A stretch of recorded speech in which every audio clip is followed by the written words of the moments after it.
Bonjour à toutes et à tous, bienvenue à ce webinaire organisé par les éditions Novalis en partenariat avec la librairie Pauline. Je me présente, je m'appelle Marie Zissis et je suis éditrice chez Novalis. Je suis vraiment très heureuse que vous soyez des nôtres aujourd'hui en ce mercredi décembre pour notre webinaire intitulé « Un carême pour triompher de l'envie ». Aujourd'hui, vous aurez l'occasion d'assister à une discussion animé par Édouard Chatov, prêtre assomptionniste et auteur du livre « Un pèlerin russe au XXIe siècle ». Il s'entretiendra avec sœur Catherine Aubin au sujet de son livre « Mourir d'envie » ou « Vivre d'amour ». Outre ses qualités d'autrice, sœur Catherine Aubin, religieuse dominicaine, est docteure en théologie et enseigne à Rome et à Montréal.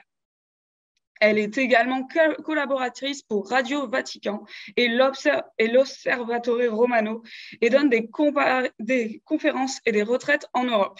Elle a publié plusieurs ouvrages chez Novalis et ailleurs, dont À genoux de corps et de cœur, coécrit avec Alberto Fabio Ambrosio et qui sort très prochainement au Canada.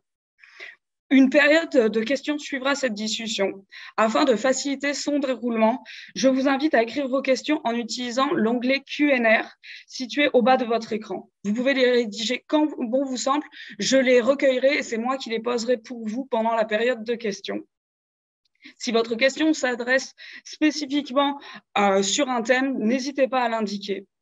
J'en profite pour vous informer que la librairie Pauline offre les livres « Mourir d'envie » ou « Vivre d'amour » et « 7 maladies spirituelles » en rabais aux participants et aux participantes de ce webinaire pour un temps limité. Je vous transmettrai le lien pour ce prix spécial à la fin de la rencontre. Enfin, sachez que ce webinaire est enregistré. Il pourra donc être visionné et partagé d'ici quelques jours. Sans plus attendre, je cède le micro à Édouard Chatov qui animera la rencontre. Bon webinaire à toutes et à tous.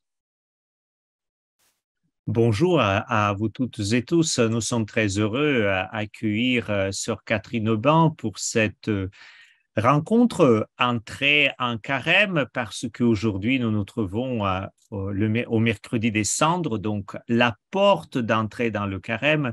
Et sans trop tarder, c'est toujours une joie rencontrer sœur Catherine Aubin. Et sans trop tarder, je vais lui poser une petite question qui va entamer notre conversation avec toutes les participantes et participants du webinaire.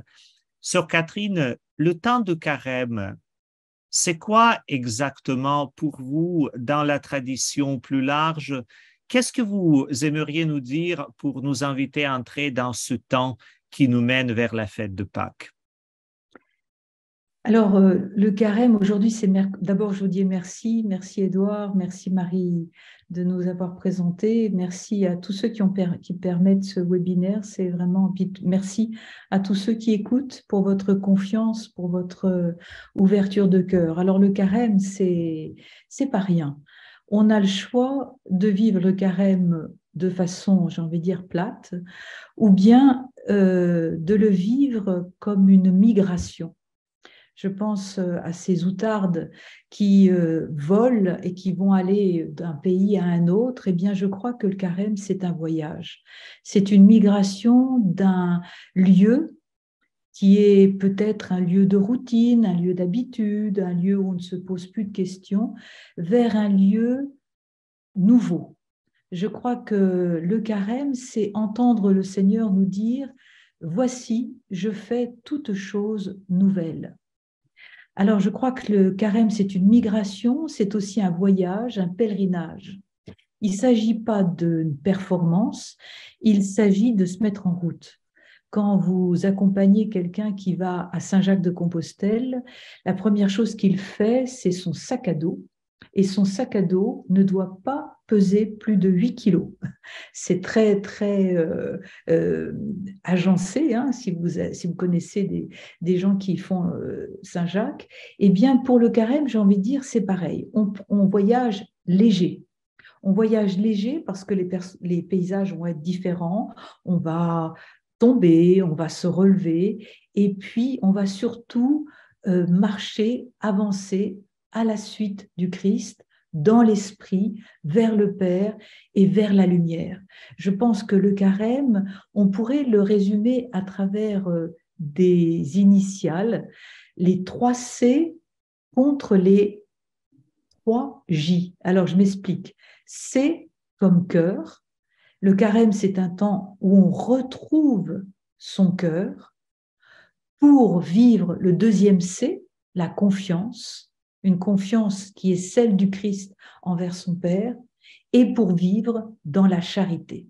Cœur, confiance, charité, afin de ne pas se laisser entraîner par 3J, c'est-à-dire les justifications, les jugements et les jérémiades. Donc, on est invité pendant le carême, et c'est comme ça que je voudrais demander la grâce de vivre le carême au plan théologal.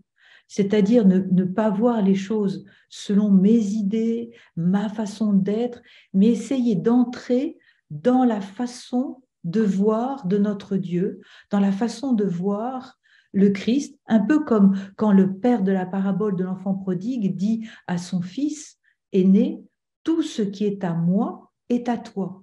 Donc je voudrais vivre ce carême, et je vous dis un peu comment, peut-être pour vous ça peut vous donner des idées, le vivre du même côté que notre Dieu, et non pas avec mes petites idées, mes petits projets. Donc vivre le carême au plan théologal, ça veut dire le vivre dans la foi et la confiance, dans l'espérance et dans la charité. Voilà un peu comment je vois le carême. Ce n'est pas une question de performance, il ne s'agit pas de se restreindre, il ne s'agit pas de dire voilà, je vais me restreindre quant à la nourriture haute. Il s'agit, par exemple, si on veut jeûner, de se poser les vraies questions par rapport à la nourriture. Qu'est-ce qui me nourrit ? Qu'est-ce qui me nourrit profondément ? Se resituer devant, finalement, oui, ok, je mange, mais vraiment spirituellement, qu'est-ce qui me nourrit pour que j'avance, que je sois un bel arbre, comme dit Hildegard de Bingen, un bel arbre qui porte du fruit. C'est ça le carême, c'est travailler sa terre, la débroussailler, enlever les mauvaises herbes, de telle sorte que la graine de la foi, de la confiance, de la charité, en Dieu, avec lui, par lui, fasse jaillir des fruits uniques. Je suis unique. Édouard, vous êtes unique. Et nous avons notre couleur. Marie, vous êtes unique. Nous avons notre couleur. Et le temps du carême, c'est le temps de retrouver qui je suis, qui est Dieu. C'est d'entrer dans une double connaissance. La connaissance de qui est Dieu pour moi et de qui je suis vis-à-vis de Dieu. C'est un temps très riche, le carême, et il faut bien le commencer aujourd'hui. Et entre autres, comme moi je dirais comme moyen, n'hésitons pas à parcourir, à reparcourir le psautier, lire les psaumes, et non pas les lire avec ces yeux-là, mais se laisser lire, que les psaumes nous lisent. Voilà, ça peut être un moyen de vivre le carême. Merci, Sœur Catherine, pour cette riche introduction. Et quand vous dites que nous sommes invités à retrouver notre cœur, notre confiance, la charité, et de nous fermer aux justifications, aux jugements ou aux jérémiades, dans votre livre « Mourir d'envie ou vivre d'amour », et c'est pour cela d'ailleurs que nous nous sommes rencontrés aujourd'hui pour ce webinaire, vous proposez des moyens concrets, c'est-à-dire vous proposez fermer quelques portes dans nos vies et ouvrir d'autres portes qui vont peut-être nous mener précisément vers notre cœur, vers notre confiance et vers la charité. Alors, parlons un peu de ces portes qui se présentent à chacun et chacune de nous lors de notre pèlerinage de vie. Alors, quelles portes faut-il fermer? Alors, Édouard, merci pour cette question. Et d'abord, une petite explication sur les portes. Bien évidemment, il ne s'agit pas d'une porte matérielle, hein, il s'agit il s'agit d'abord de comprendre c'est quoi notre cœur. Notre cœur, c'est ce lieu en nous, c'est ce lieu où le Seigneur habite, c'est un lieu inviolable, c'est un lieu de présence que j'oublie, hein, que j'oublie d'être là. Alors je suis souvent dans mes idées, dans ma superficialité, dans l'éparpillement, et être dans son cœur, c'est être, comme dit Étil Soum, dans sa chambre haute, ou comme dit Catherine de Sienne, dans la cellule de son âme, ou encore, comme dit Thérèse d'Avila, dans son château intérieur. Il faut retrouver ce lieu intérieur, ce lieu des entrailles, ce lieu où notre Dieu m'aime de façon inconditionnelle et m'accueille. Ce lieu qui est le lieu aussi de la décision, le lieu du choix. Alors, maintenant que je vous ai dit ce qu'est un peu le cœur, ce cœur, cette chambre, cette cellule, elle a des portes où je laisse entrer parfois des bonnes choses, parfois des mauvaises. Quand je laisse entrer l'Esprit Saint abondamment, je collabore avec lui. Mais malheureusement, je laisse entrer aussi des mauvaises pensées, des désirs qui ne sont pas les bons. Et ce qui est important dans la jalousie, c'est de voir un petit peu les personnages bibliques qui vont nous aider à fermer ces portes.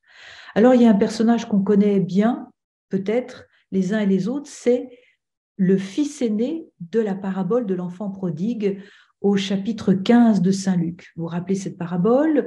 Un père a deux fils, le plus jeune s'en va, il prend tous les biens de son père, il dilapide tout, il rentre en lui-même et il se dit « je reviens chez mon père ». Son père l'accueille à bras ouverts, l'embrasse longuement, fait la fête, prépare une fête, mais il y a l'autre fils qui est resté et qui finalement est resté dans une drôle de posture, puisque quand les servants lui disent « hé, viens, ton frère, ton jeune frère, il est revenu, il est là, viens faire la fête ». Et là, le fils aîné est en colère, colère de jalousie, d'envie et de convoitise. Que se passe-t-il? Ça nous arrive souvent, ce genre devant l'autre qui a trop, devant l'autre pour qui on fait une fête, devant l'autre qui a la notoriété, le succès. Il y a une petite voix en nous qui dit « et moi, qui suis-je?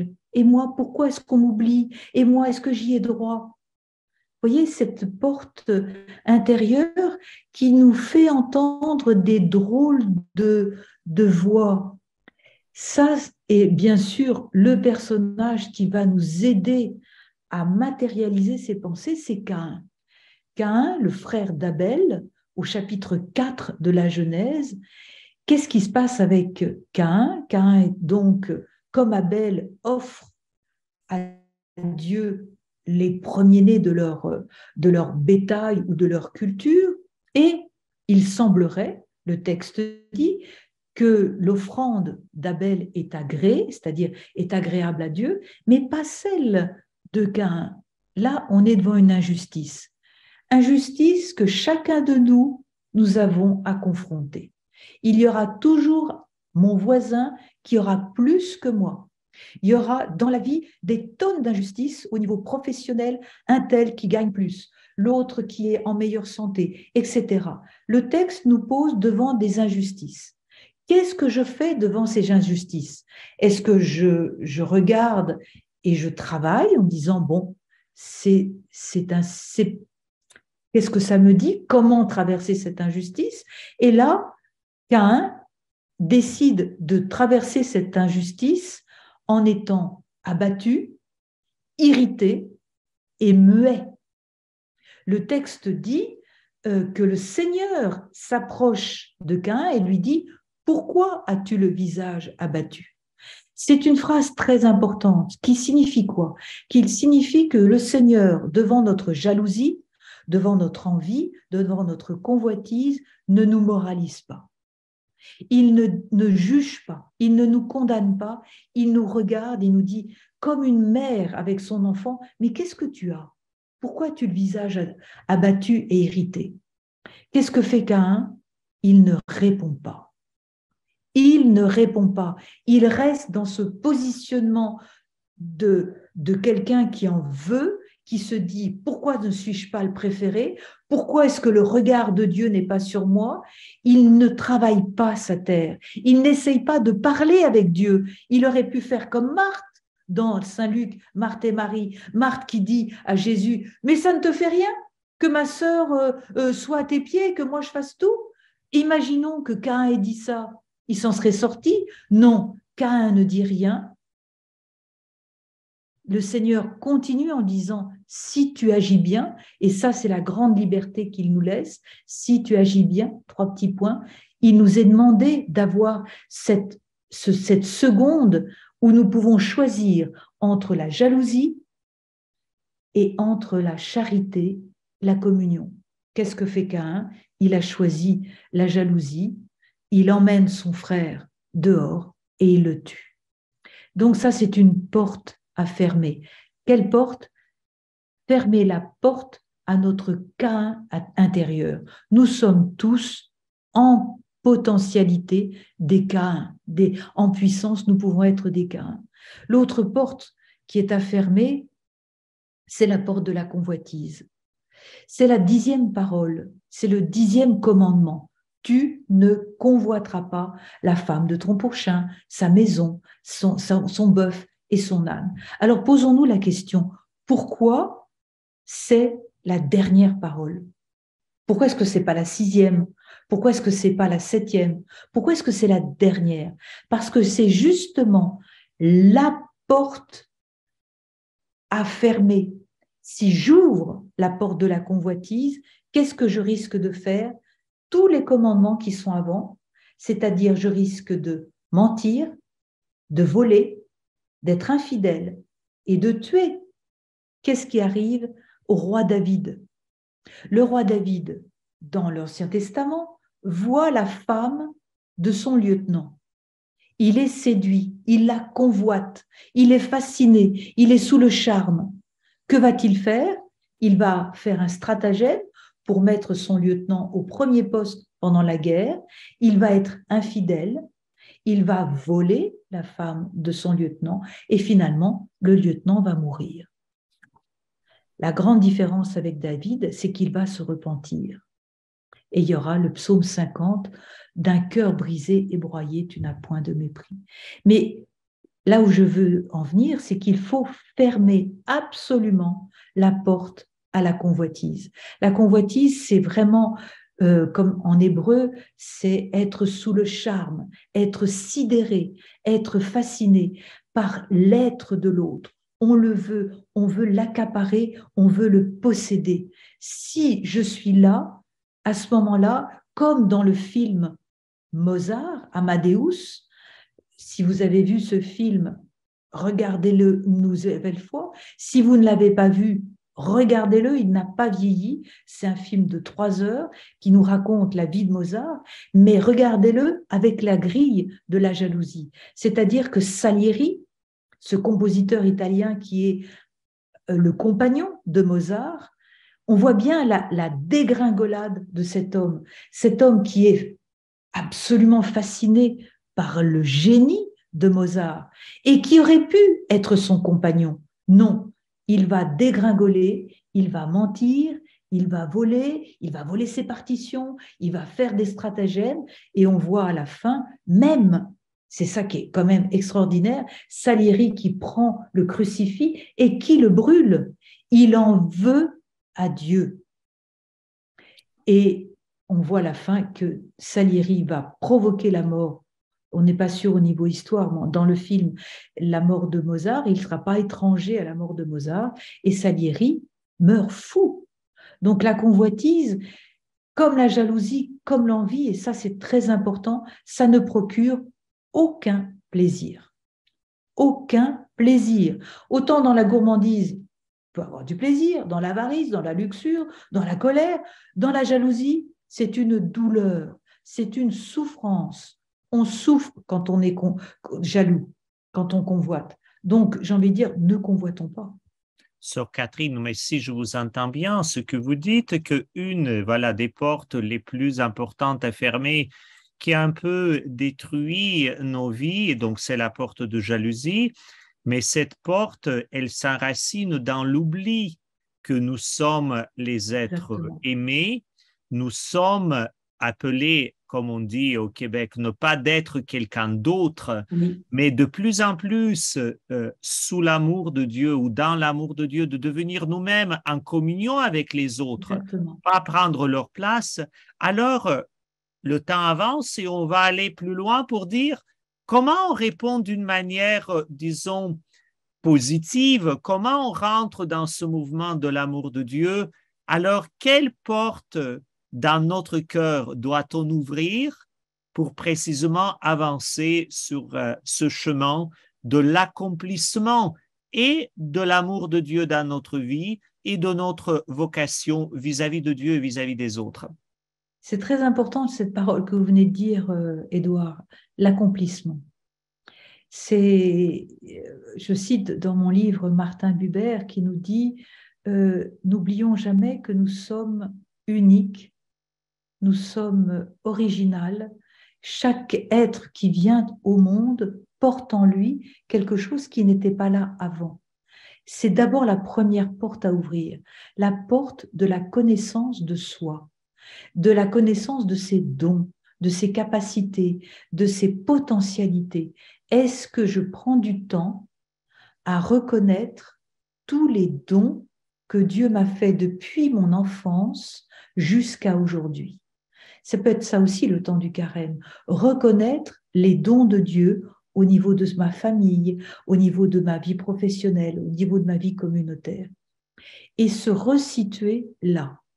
L'autre porte à ouvrir, c'est d'être sûre et certaine que je suis à la bonne place, que le Seigneur m'a mise à la bonne place avec les dons qu'il veut que j'exploite, que je donne.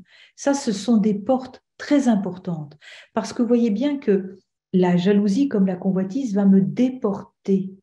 Il faut donc que j'ouvre une porte qui me resitue, qui me reverticalise pour justement cet accomplissement. Et puis, bien sûr, il y a, j'ai envie de dire, des moyens simples. Et comme tout ce qui est simple et profond, c'est complexe. C'est intéressant de voir que nous n'employons pas les uns et les autres des moyens simples. Nous préférons parfois nous complaire dans notre complexité. Alors je dirais qu'une porte à ouvrir, c'est la porte de la simplicité. Être simple, arrêter de se complaire dans nos complexités, arrêter d'être victime et ouvrir la porte à une nouvelle perspective. Et pour cette nouvelle perspective, je dirais que la porte la plus importante, c'est la porte de l'émerveillement. C'est simple, hein? Oui, mais comment faut-il s'émerveiller? Comment Comment faut-il ouvrir la s'émerveiller? porte des meilleurs quand Comment il y a ouvrir beaucoup de cette choses qui nous porte? pèsent? Exactement, comment l'ouvrir? C'est un regard.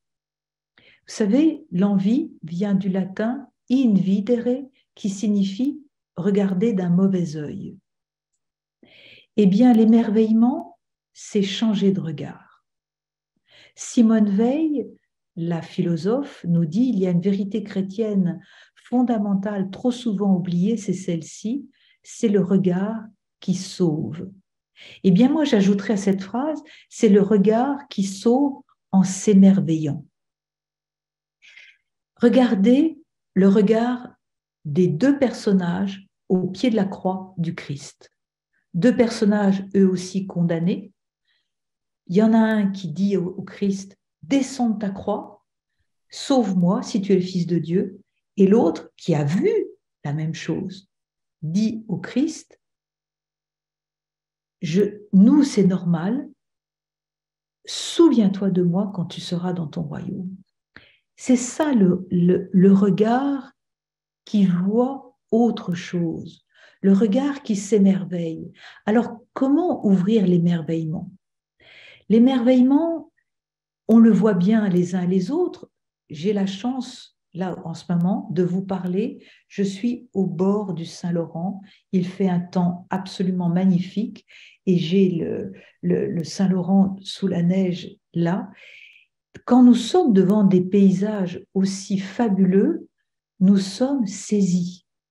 Alors vous allez me dire, on n'est pas toujours devant des beaux paysages. Il n'empêche que nous avons cette mémoire-là, la mémoire de l'émerveillement devant un beau paysage. Comment pratiquer l'émerveillement au quotidien? Nous allons être devant une situation que nous avons tous vécue. Il y a une réunion, il y a quelque chose, une assemblée, et puis il faut préparer cette réunion et on ne nous appelle pas. Alors qu'on a toutes les qualités pour le faire, et puis on est tassé de côté. Non, alors, de deux choses l'une, ou bien, et moi, pourquoi est-ce que je ne suis pas la préférée? Ou bien, et ça se joue en 2 secondes, ou bien je choisis de fermer cette porte et de me dire, ils vont faire quelque chose de magnifique. Ça va être génial, il y a toutes les qualités qu'il faut. Vous voyez, il y a une espèce de prise de décision. Je pense que l'ouverture à l'émerveillement, elle vient du plus profond de nous avec une prise de décision dans ce cœur.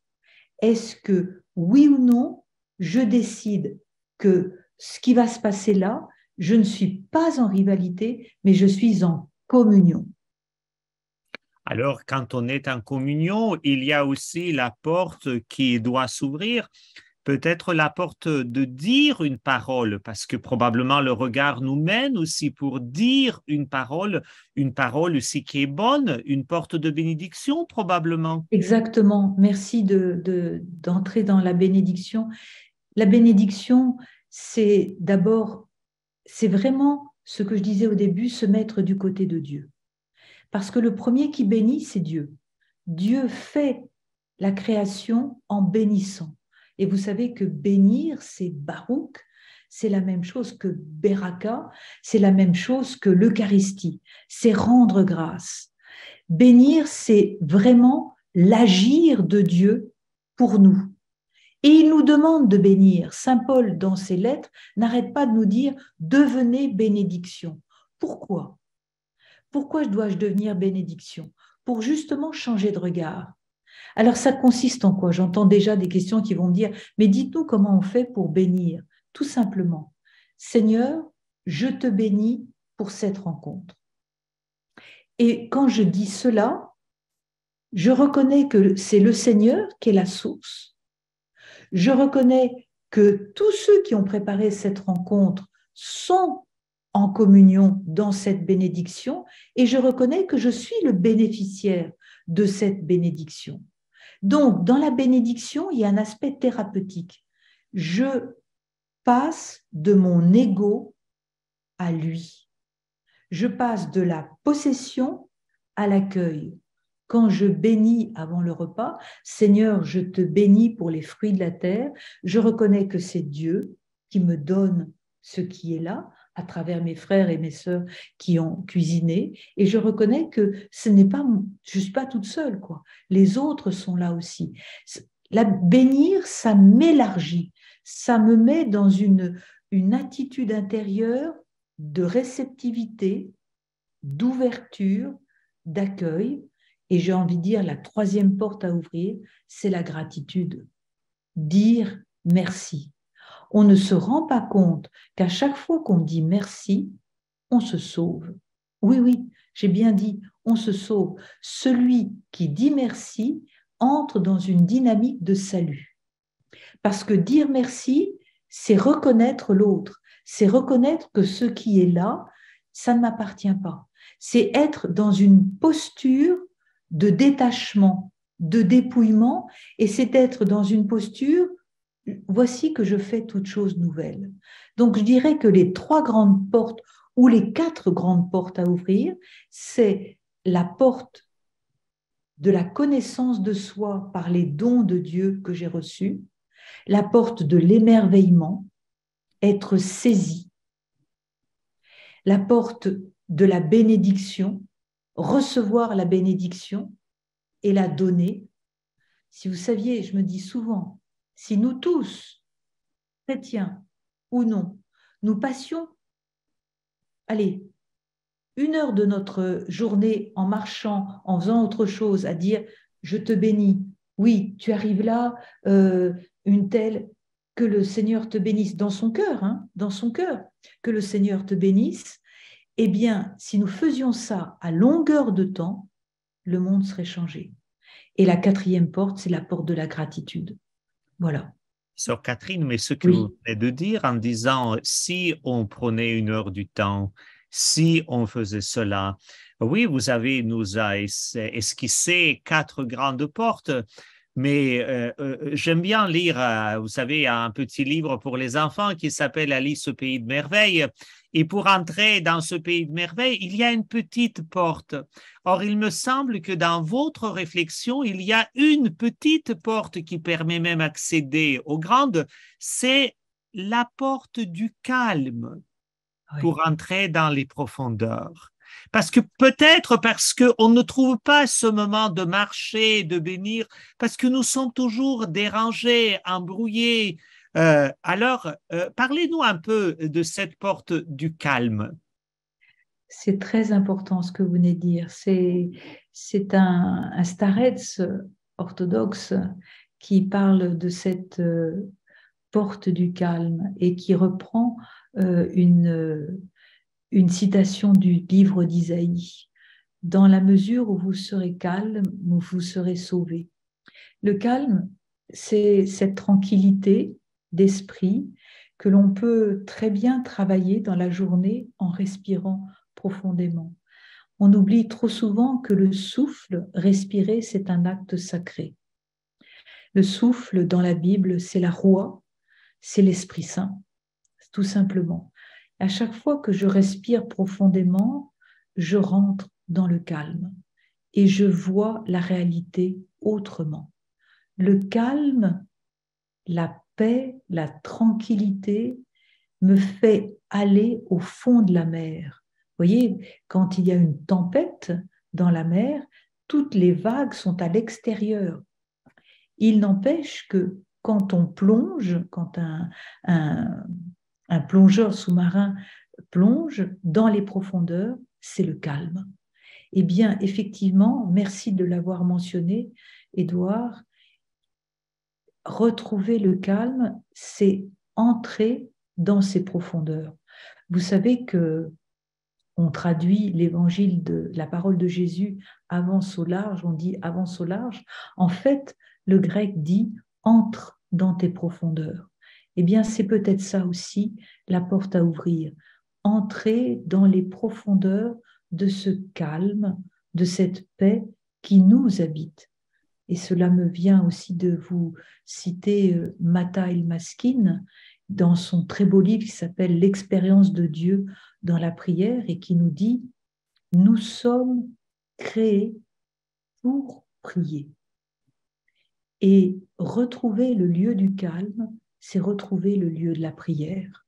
C'est-à-dire non pas une prière que je dis, mais une prière qui est dite par le Seigneur, car je suis prié. Merci beaucoup, Sœur Catherine, pour nous inviter sur ce chemin et nous donner les moyens et aussi attirer cette attention au souffle pour ne pas nous s'essouffler pendant 40 jours qui nous attendent et par la suite tout au long de notre vie.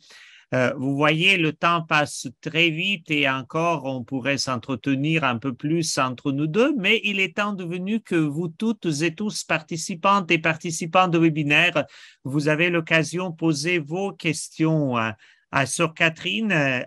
Je vous invite de le faire par le biais de clavardage, la section Q&A, questions et donc et réponses QR. Alors, n'hésitez pas, hein, pour le moment, je ne vois pas, c'est Marie qui va nous guider dans cette partie des questions, hein, mais je ne vois pas pour le moment les questions. Hein. Donc, pendant que vous tapez et clavardez vos questions, je vais poser ma question pour un peu aller peut-être plus loin. Dans le livre sur Catherine, les portes à fermer et les portes à ouvrir, ce n'est pas la fin du livre. Parce que Non. dans le livre, il y a la troisième partie, découvrir les demeures. Parce que quand on ouvre ou on ferme les portes, on rentre ou on ne rentre pas quelque part.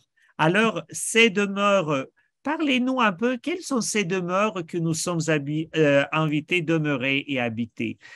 Et pendant que Alors, je vois déjà qu'il y a une première question qui va apparaître. ben, je réponds quand même à votre Oui, question, oui. Edouard. Donc, la couverture du livre, elle dit aussi quelque chose de ce lieu intérieur.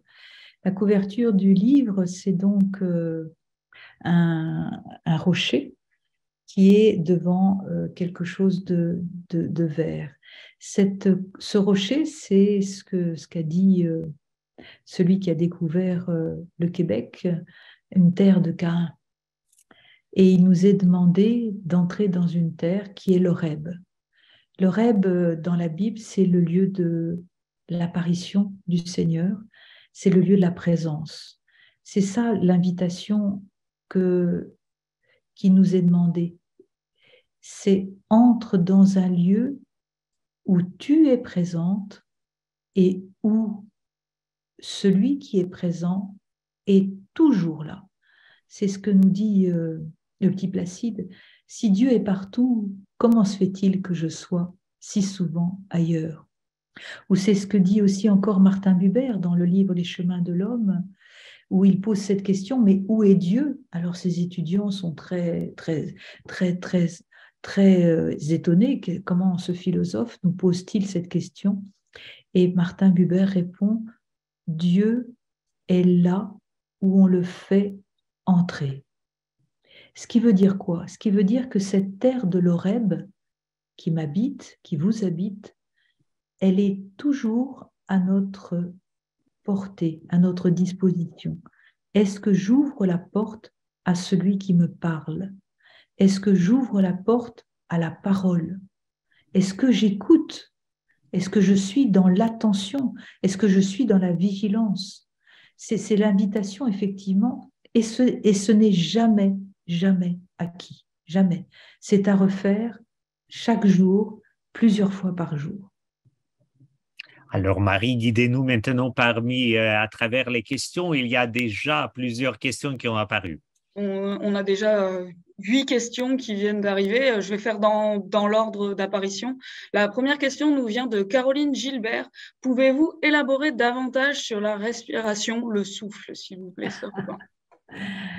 Alors, c'est élaborer davantage, vous savez, c'est très simple, hein. Nous respirons peu ou mal les uns et les autres. Il suffit de s'arrêter à l'arrêt de bus quand on prend un bus et puis de commencer à respirer plus profondément, ou bien c'est simplement avoir conscience qu'on respire. Le problème, c'est que la plupart d'entre nous, nous respirons sans avoir conscience qu'on respire. Déjà, reprendre les rênes en disant...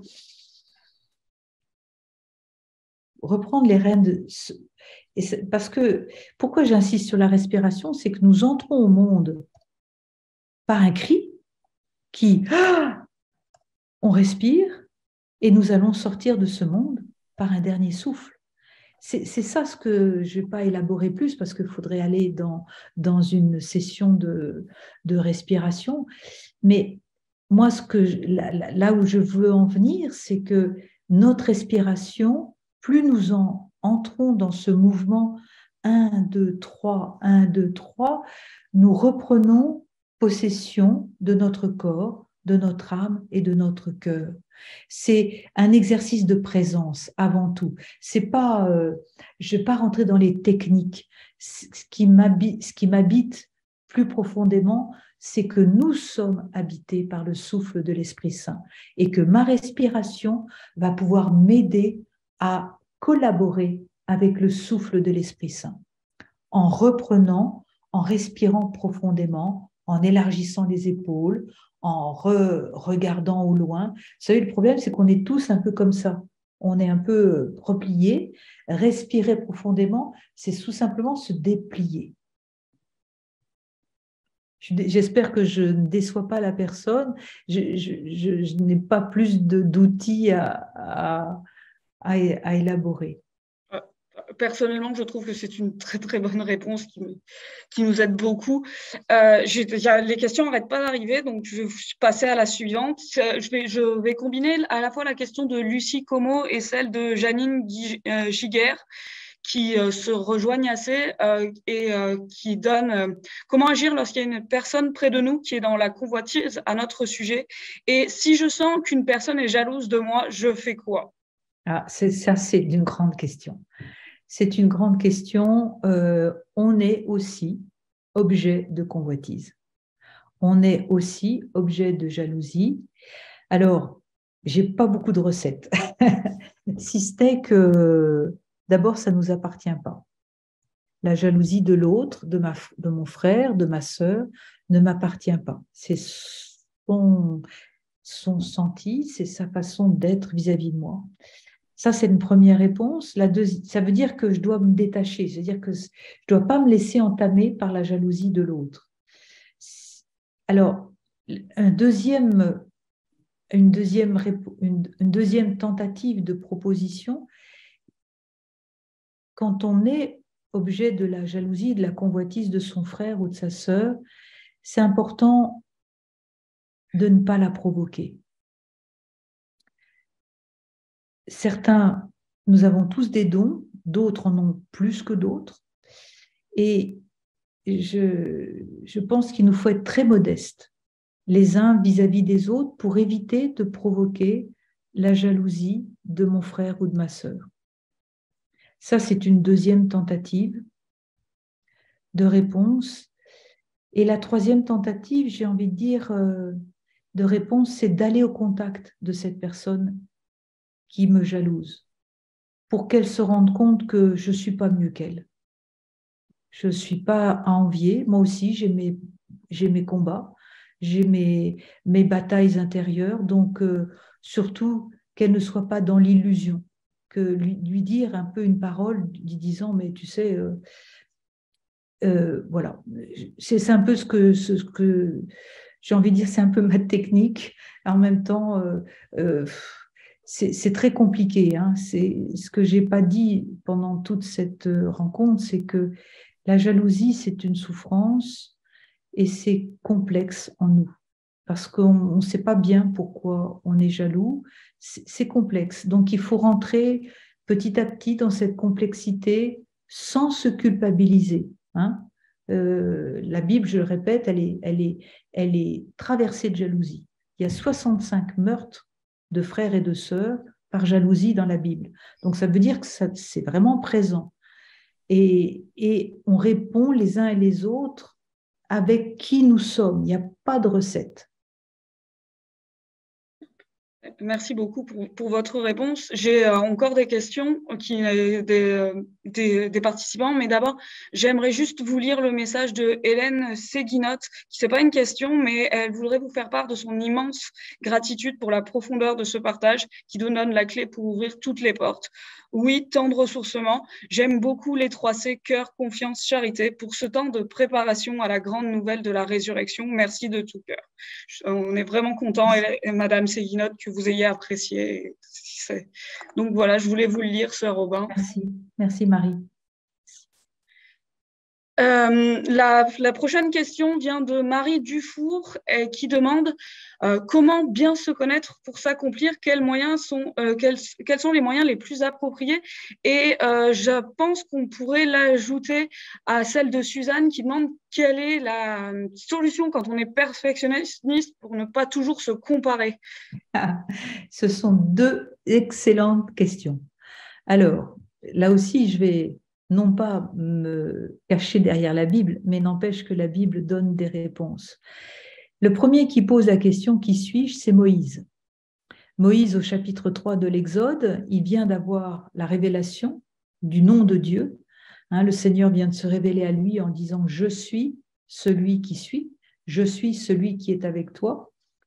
Moïse est tout à fait stupéfait et il a cette demande à Dieu. Mais qui suis-je? Qu'est-ce que lui répond le Seigneur? Va vers ton peuple. Ça, c'est une première réponse. On ne se connaît pas en se regardant dans un miroir. on se connaît dans la mesure où on répond à ce que la vie nous demande, à ce que le Seigneur nous demande à travers la vie, les événements. Ce n'est pas en faisant des tests d'intelligence qu'on se connaît. Je rigole parce qu'on est tous passés par là, hein, moi la première aussi. Mais ce n'est pas ça le facteur de connaissance. Le facteur de connaissance, c'est le concret. Là, je vais apprendre à me connaître dans une réunion familiale, dans un projet professionnel, dans quelque chose que je dois réaliser. Là, je commence à me connaître. Autre réponse, je la prends à Catherine de Sienne, Sainte Catherine de Sienne, docteur de l'Église, qui elle aussi va poser cette question. Elle dit, qui suis-je? Mais à qui pose-t-elle cette question? Elle pose la question à Dieu. Et le Seigneur va lui répondre une réponse qui va peut-être pas vous satisfaire, ceux qui m'écoutent. Le Seigneur lui dit, tu es celle qui n'est pas, je suis celui qui suis. Là, je vois déjà j'entends déjà des personnes qui doivent se dire comment. Alors, c'est très simple. Pour le coup, c'est simple. Je suis parce qu'il est. Mon existence, elle est dans lui. Elle est parce qu'il pense à moi. Parce qu'il est, parce que je suis dans sa pensée, dans son amour. Ça, c'est une autre forme de réponse. L'important, c'est de se poser la question, mais de ne pas la poser à n'importe qui. Et Catherine, elle nous dit, oui, pose la question de qui tu es, mais pose-la à lui. Et il te dira, et par la vie, il te dira qui tu es. Et puis, j'ai envie de dire, à un moment donné, on ne se pose plus la question. On est, point final. Il faut vivre. Et la vie fait en sorte que la connaissance de moi-même, elle vient.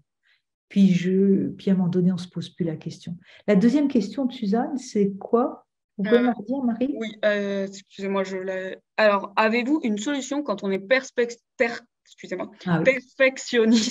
pour ne pas toujours entrer se dans la comparer? comparaison? Ça, j'ai pas de solution parce que quand on est religieux, on est un peu perfectionniste, n'est-ce pas, Édouard? Je pense pas qu'Édouard ça dépend. Enfin bref, ça c'est très difficile. On veut toujours faire mieux, on met la barre très haut. Alors, contre le perfectionnisme, j'ai envie de dire, baisser le niveau, hein, et accueillir ce qui est. Et puis se réjouir de ce qui est. Parce que dans le perfectionnisme, il y a toujours une attente. On est toujours en attente on est toujours dans quelque chose qui va devenir. Et dans les attentes, on est toujours déçu. Catherine, puis-je un peu intervenir et Oui, un peu peut-être stimuler, mais je pense que le grand problème de perfectionniste, c'est que perfectionniste veut obtenir un résultat sans beaucoup de pratique, c'est-à-dire sans l'entraînement, pour bien chanter, il faut bien apprendre à respirer. On n'est pas le chanteur célèbre du jour au lendemain.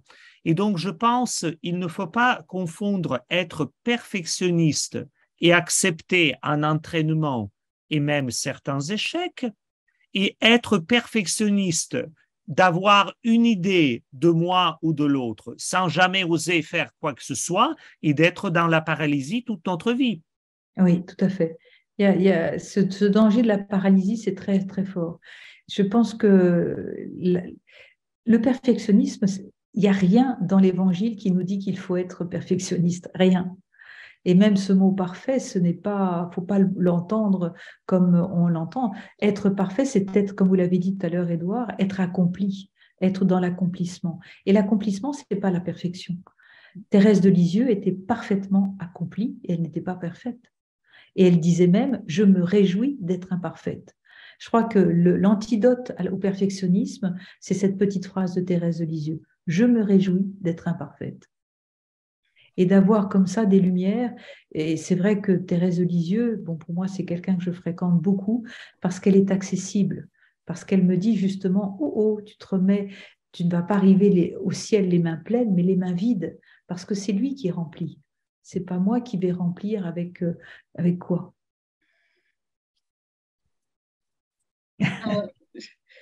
Je suis désolée, il reste 3 questions et 2 petits messages. Et juste au cas où quelqu'un d'autre voudrait poser d'autres questions, sachez que à la fin de la séance, je vais mettre mon adresse courriel et vous pourrez nous les transmettre parce qu'on arrive vers la fin de la séance et vous avez tous vraiment beaucoup de questions et Sœur Robin a des réponses très, très intéressantes. Donc, n'hésitez pas, si vous avez d'autres questions qui vous viennent dans les 10 prochaines minutes ou même après, à me les envoyer par courriel. Je vais mettre mon adresse et je les transférerai à Sœur Robin. Pour en revenir aux 3 questions qui nous restent à l'heure actuelle, la première nous vient de Simone de Chadarévian. Dans le monde actuel, guerre, tremblement de terre, misère, comment rendre compte de notre foi sans être moralisateur? Ça, c'est une grande question.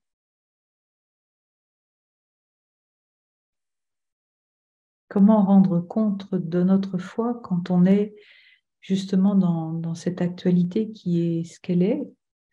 C'est ce que j'essayais de dire au début, c'est-à-dire être à un autre plan de foi, d'espérance et de charité. Chaque événement est une parole du Seigneur. Chaque événement est une façon que le Seigneur a de nous dire comment vas-tu le vivre. Non pas pourquoi est-ce que ça existe, mais comment vas-tu le vivre.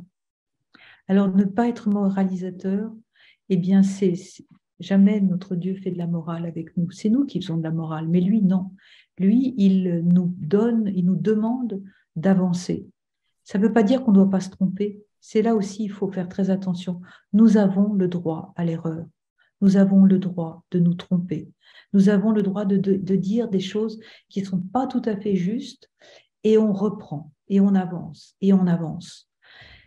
Édouard, est-ce que vous pouvez m'aider à répondre à cette question? Ouais, je ne sais pas, est-ce que je peux aider à répondre? Je vais vous un peu, peut-être, comme je dis, c'est un peu stimuler et on va marcher ensemble. Oui. Mais dans la question d'avancer, il y a toujours, comment dirais-je, de ne pas se préoccuper de résultats parfaits. On vient de parler de perfectionnisme. C'est ça. Et faire la morale, vous savez, il y a les gens qui peuvent faire la morale, ce sont ou les saints ou les innocents. Les autres, nous ne pouvons pas faire la morale aux autres. Nous pouvons partager l'expérience, de nous stimuler les uns les autres, de peut-être dire certains même nombre de choses qui nous dérangent et de dire peut-être il y a un problème, une incohérence, mais sans une posture supérieure aux autres. Parce que, comme disaient plusieurs saints et saintes, on peut mener le meilleur 30-30 de la vie ou meilleur chemin de sainteté.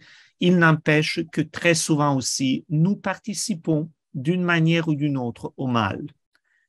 Il y a même la participation volontaire ou involontaire. Donc, nous ne sommes pas là pour moraliser les uns les autres. Nous sommes là pour soutenir les uns les autres, quitte que de temps en temps, il faut exorciser les uns les autres, un peu déranger les uns les autres, comme on dit aux Québécois, provoquer un petit froissement.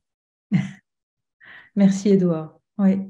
C'est très important cette posture, justement, la morale, c'est toujours une posture de haut vers le bas, et ce n'est pas de ça dont il s'agit.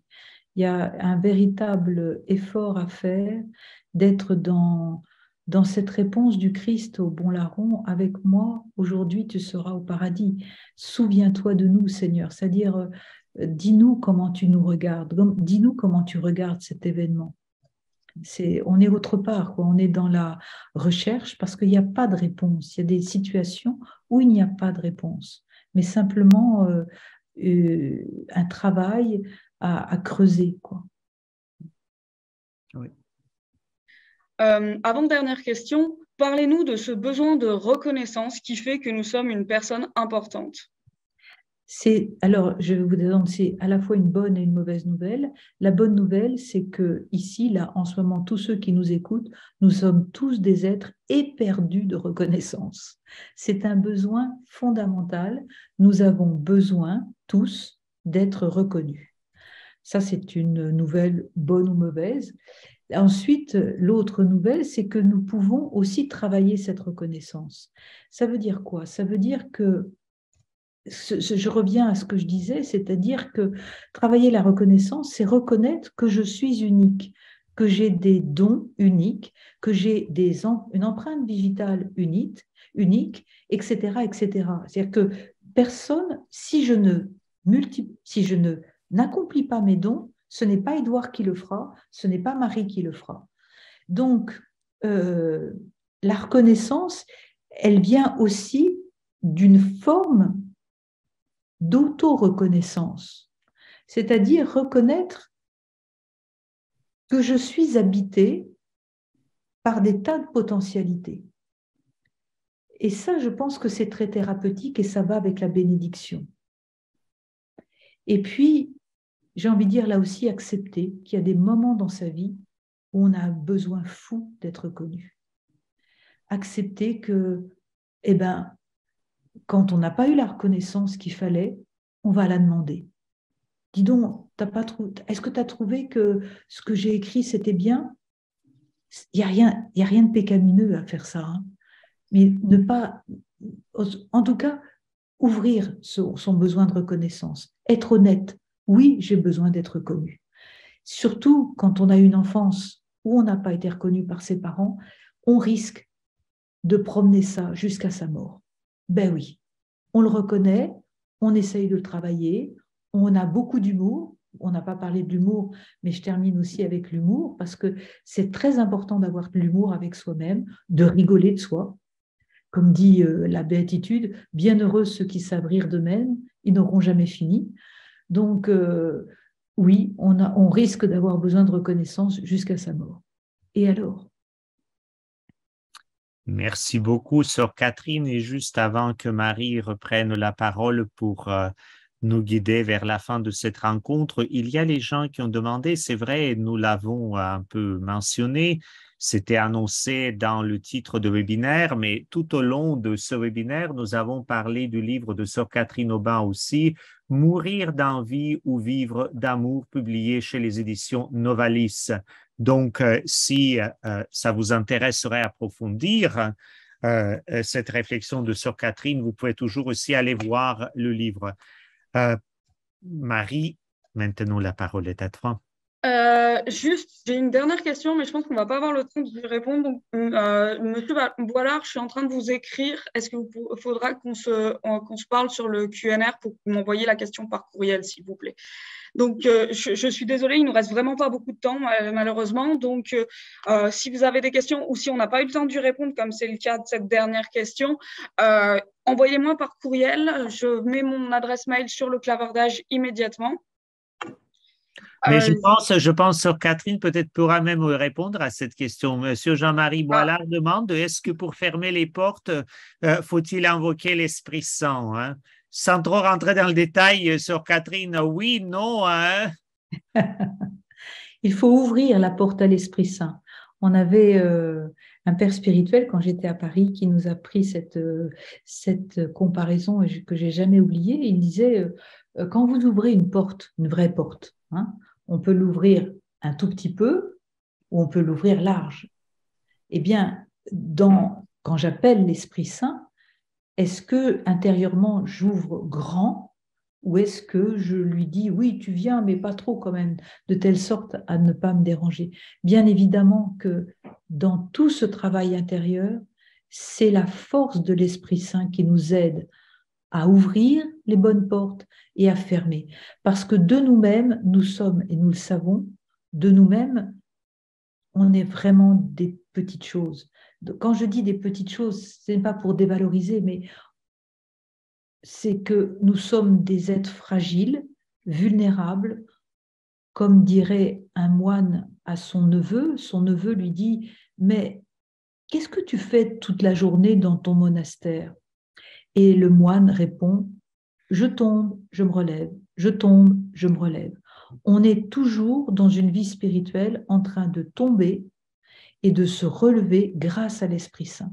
C'est l'Esprit Saint qui nous relève, c'est l'Esprit Saint qui nous donne des paroles de consolation, c'est-à-dire de paroles qui nous consolident. Et puis, nous avons aussi des moments de désolation, des moments où rien ne va, où l'obstacle est immense. Voilà, ça nous permet de grandir en humilité, parce que la porte de tout, la porte qui nous permet d'être qui nous sommes, c'est l'humilité. Et nous ne serons humbles que grâce à l'Esprit Saint, que grâce au Christ qui lui-même est l'humilité. Merci, Sœur Catherine. Merci, Sœur Catherine. Merci, Père Chatov, pour avoir accepté de discuter de ce sujet vraiment passionnant. Comme j'ai dit, vous pourrez m'envoyer vos questions, les participants qui n'ont pas pu les poser maintenant, à mon courriel. Je les transmettrai avec joie à Sœur Catherine Aubin. Je vous rappelle que la librairie Pauline vous offre un rabais de 10% à l'achat des livres de Catherine Aubin, Mourir d'envie ou Vivre d'amour, ainsi que sur 7 maladies spirituelles. Je vous transmets le lien dans le clavardage, je viens de le mettre, pour profiter de ce rabais. Vous avez jusqu'au 15 mars inclusivement pour bénéficier de ce rabais. Finalement, merci à vous tous et toutes les participants et les participantes. J'espère que vous avez apprécié ce webinaire. Et au nom de toute l'équipe Novalis, merci encore et bonne fin de journée à tous.